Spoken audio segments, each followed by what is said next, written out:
রাঙ্গামাটি জেলা ছাত্রদলের নবগঠিত কমিটিকে স্বাগত জানিয়ে বাঘাইছড়ি উপজেলা সাজেক ইউনিয়নের বাগাইহাট বাজারে আনন্দ মিছিল ও সংক্ষিপ্ত সমাবেশ অনুষ্ঠিত হয়েছে।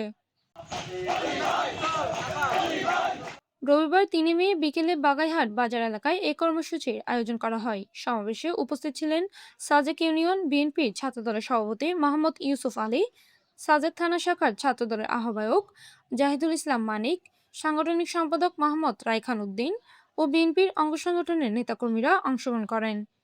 এই সময় তারা বিভিন্ন স্লোগানের মাধ্যমে নতুন কমিটির প্রতি সমর্থন ও শুভেচ্ছা জানান। মিছিল শেষে সংক্ষিপ্ত সমাবেশে বক্তারা বলেন, নবগঠিত এই কমিটি ছাত্রদলের সাংগঠনিক কার্যক্রমকে আরও গতিশীল করবে এবং শিক্ষার্থীদের অধিকার আদায়ে গুরুত্বপূর্ণ ভূমিকা রাখবে। তারা আশা প্রকাশ করেন, নতুন নেতৃত্বের মাধ্যমে সংগঠন আরও শক্তিশালী হবে বলে মনে করেন। সমাবেশ শেষে উপস্থিত সকলের মাঝে মিষ্টি বিতরণ করা হয়। বাঘাইছড়ি উপজেলা প্রতিনিধি রূপম চাকমার পাঠান তথ্য ও চিত্রে PA ৭২ টিভি।